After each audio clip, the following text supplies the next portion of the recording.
nag-viral po sa social media po mga kabida, no?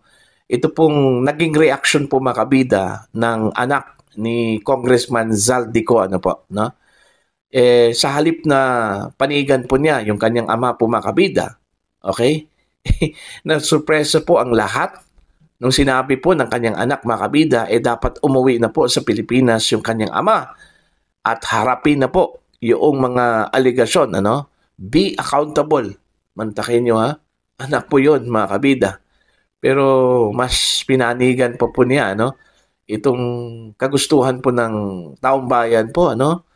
Na dapat harapin po ni Congressman Zaldico kung ano man po yung mga kasalanan po niya, ano? Base doon po sa mga aligasyon laban sa kanya mga kabida, no? Eto, babasahin ko lang po itong balita mula sa Ang Balita Ngayon.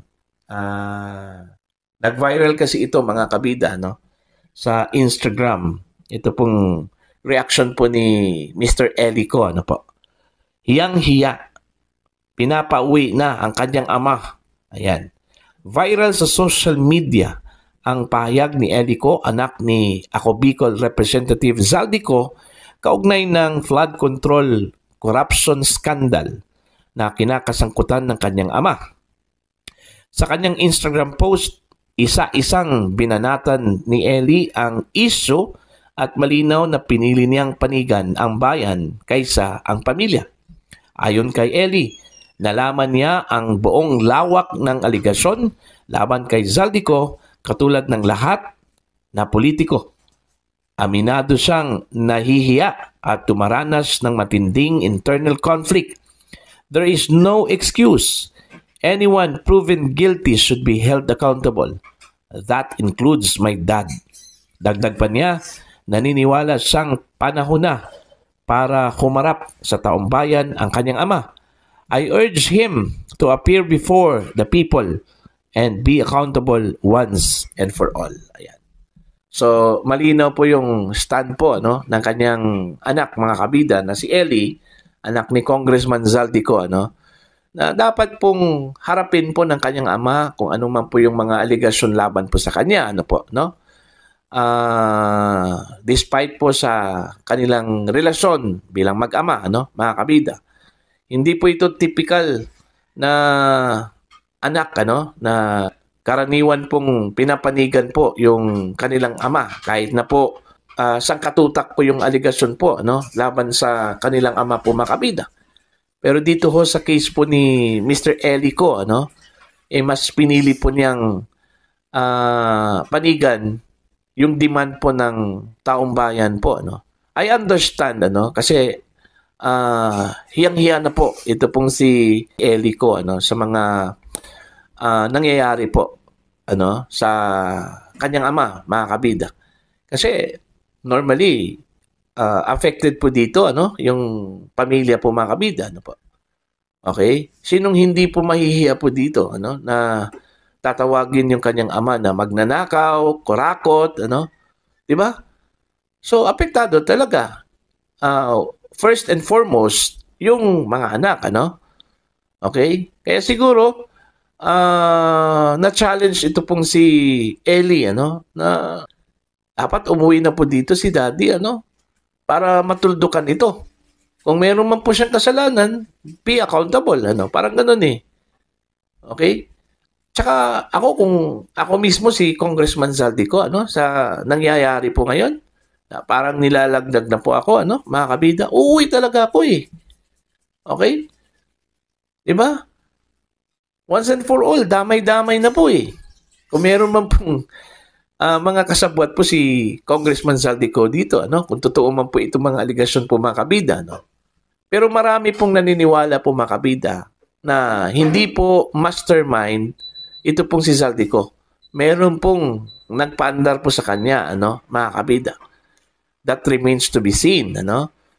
Okay? Dapat patunayan po, mga kabida, lalong-lalo na po ni Congressman Zaldico, na hindi po siya ang mastermind dito sa mga nangyayari po, ano, dito sa issue po ng corruption. Lalong-lalo na po mga kabida, doon po sa 2025 budget, ano, na yun yung binabato po ng kanyang mga kritiko at ng kritiko po ng House of Representatives po mga kabida, ano po, no?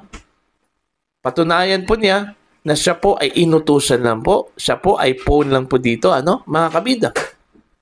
Oh, see? Kaysa magtatago po siya. Okay? Dapat umuwi na po. Ito pong si Congressman Saldico, ano? Mantakin niyo, ang dami pong aligasyon na ibinabato po sa kanya po dito, mga kabida. Aside ho sa 2025 General Appropriations Act controversy, ito pa po yung flood control projects, ano? Okay? Tinuro po siya ng mga contractors dito Tinuro po siya ng mga engineers mula sa Department of Public Works and Highways. Diba? Oh, see?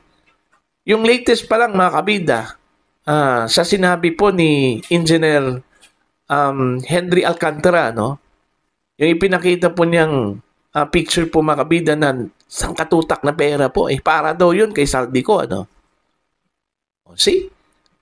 So it's high time, okay, na bumalik na po sa Pilipinas. Ito pong si Saldico. Kung wala po siyang kasalanan, huwag po siyang matakot. Okay? Total, meron man po tayong tinatawag pong least guilty or the most guilty, ano? Pwede po siyang mag-apply. Okay? Para ho sa Witness Protection Program. Kung sa tingin po niya mga kabida, na siya po ay least guilty at inutusan lang po siya, no? Okay? Pwede ho. May possibility po yun, ano, mga kabida. Oh. Para lang po, may pakita at malaman po ng taong bayan, mga kabida, ang totoong culprit po dito. Okay? Unfair naman po kung ang kakasuhan po dito at makulong yung bata-bata lang po, mga kabida. Hindi yung totoong culprit, ano? Actually, marami pong naniniwala po, ano, na meron pong person behind dito ho sa mga nangyayari po. At hindi po yon si Saldico, ano, mga kabida. In fact, nabanggit nga nila yung pangalan po ni dating House Speaker Martin Romualdez, ano? Kasi kung tutuusin lang po natin, ano, diyan po sa nangyari po sa budget po ng 2025, mga kabida, ano? Marami pong naniniwala na hindi ito mangyayari kung wala hong basbas mula sa leadership po ng House of Representatives. Marami pong naniniwala na hindi po ito mangyayari kung wala hong basbas mula kay dating Speaker Martin Romualdez po, ano. Okay? At ito po dapat patunayan din, ano, ni dating Speaker Romualdez na wala ho siyang kinalaman po dito, ano, mga kabida. Kaya nga nagtataka lang po ako, mga kabida, no, na panay po silang hanap kay Saldico, ano, okay, para lumantad at harapin po ang mga aligasyon, meron pong mas malapit po. Okay? Si Saldico nasa US at meron daw sakit po doon.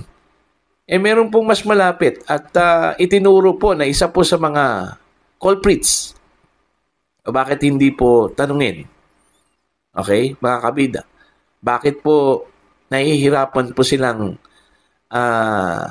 i-link yung kanyang pangalan po, no, dito ho sa issue po ng corruption po, mga kabida.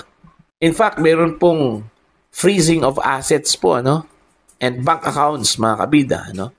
Itong sina Saldico, Senator Jinggoy Estrada, Senator Joel Villanueva, yung mga opisyal po ng DPWH, ano po, mga kabida. Okay? Pero yung isa na itinuro po, mga kabida, na nagkaroon po ng kickback, ano, allegedly, walang hong move na i-freeze yung kanyang bank account. Tapos sasabihin po nila na wala naman talagang eksaktong prueba, no, laban sa kanya. Bakit natin i-freeze yung kanyang asset and bank account, ano? O, see? Kaya nga, meron pong pagdududa na baka naman po meron pong takipan po dito, ano? Natatawa lang nga ako Kasi, yun nga parang selective, okay? Anyway, abangan na lang po natin to, ano? Kasi po, parang ite-terminate na raw ng House of Representatives yung kanila pong investigasyon, ano, mga kabida, patungkol ho sa issue po ng flood control.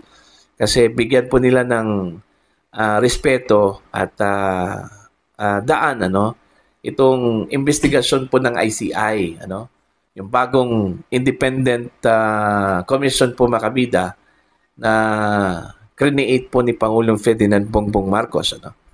Ewan ko, ito pong Blue Ribbon Committee, kung magpapatuloy ba sila o ite-terminate nila din, ano, ito pong kanilang investigasyon.